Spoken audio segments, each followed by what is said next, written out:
بسم اللہ الرحمن الرحیم۔ السلام علیکم دوستو، ماویہ ٹیوب پر آپ تمام دوستوں کو خوش آمدید کہتے ہیں۔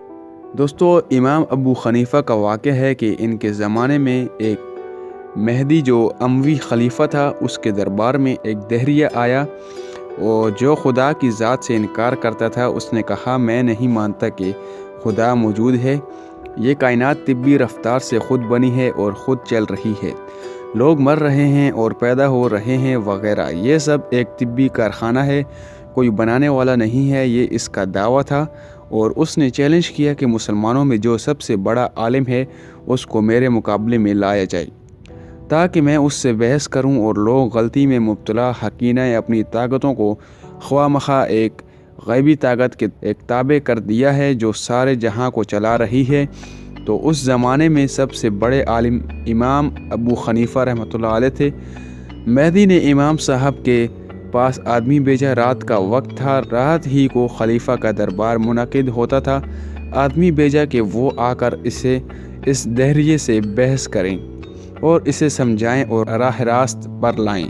چنانچہ آدمی پہنچا۔ بغداد میں ایک بہت بڑا دریا ہے، اسے دجلہ کہتے ہیں۔ اس کے ایک جانب شاہی محلات تھے، ایک جانب شہر۔ تو امام ابو حنیفہ رحمۃ اللہ علیہ شہر میں رہتے تھے، اس لیے دریا پار کر کے آنا پڑتا تھا۔ اس نے کہا، اصل میں دربار میں ایک دہریہ آ گیا ہے اور وہ دعویٰ کر رہا ہے کہ خدا کا وجود نہیں ہے، کائنات خود بخود چل رہی ہے، آپ کو مناظر کے لیے بلایا ہے۔ امام صاحب نے فرمایا، اچھا، آپ جا کے کہہ دیں کہ میں آ رہا ہوں۔ وہ آدمی واپس گیا اور کہا کہ امام صاحب کو میں نے خبر کر دی ہے اور آپ آنے والے ہیں۔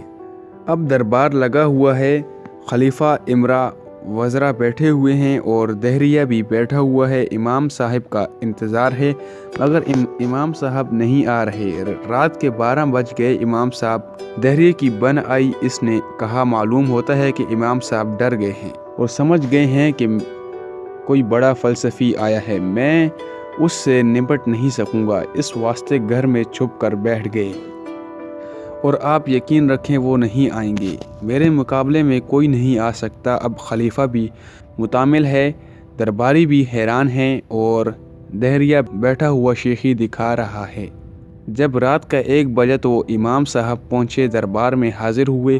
خلیفہ وقت نے تعظیم کی جیسے علماء ربانی کی جاتی ہے۔ تمام دربار کھڑا ہو گیا۔ خلیفہ نے امام صاحب سے کہا کہ آپ اتنی دیر میں کیوں آئے؟ آدمی رات کے 8 بجے بھیجا گیا تھا، اب رات کا 1 بجا ہے، آخر اتنی تاخیر کی کیا وجہ پیش آئی؟ شاہی حکم تھا، اس کی تعمیل جلد ہونی چاہیے تھی، نہ یہ کہ اس میں اتنی دیر لگائی جائے۔ امام صاحب نے فرمایا کہ ایک عجیب و غریب حادثہ پیش آ گیا جس کی وجہ سے اور عمر بھر میں نے اس ایسا واقعہ کبھی نہیں دیکھا۔ میں حیران ہوں کہ کیا قصہ پیش آیا۔ اس شد و مت سے بیان کیا گیا، سارا دربار حیران ہو گیا کہ کیا حادثہ پیش آ گیا۔ فرمایا، بس عجیب و غریب ہی واقعہ تھا اور خود مجھے بھی ابھی تک سمجھ میں نہیں آیا کہ کیا قصہ تھا۔ جب سارے دربار کو خوب شوق دلا دیا اور سب سرتپا شوق بن گئے، حتیٰ کہ خود امیر المومنین نے کہا کہ فرمائیے کیا قصہ پیش آیا۔ فرمایا، قصہ یہ پیش آیا، جب میں شاہی محل میں اترنے کے لیے چلا ہوں تو دریا بیچ میں تھا۔ دریا کے کنارے پر جو پہنچا تو اندھیری رات تھی، نہ کوئی ملاح تھا، نہ کشتی تھی، آنے کا کوئی راستہ نہ تھا۔ میں حیران تھا کہ دریا کو کس طرح پار کروں۔ اس شش و پنج میں کھڑا ہوا تھا کہ میں نے یہ حادثہ دیکھا کہ دریا کے اندر سے خود بخود لکڑی کے نہایت عمدہ بنے ہوئے تختے نکلنے شروع ہوئے اور ایک کے بعد ایک نکلتے جا رہے ہیں۔ میں تحیر سے دیکھ رہا تھا کہ یا اللہ، دریا میں سے موتی نکل سکتا ہے، مچھلی نکل سکتی ہے، مگر یہ بنے بنائے تختے کہاں سے آئے؟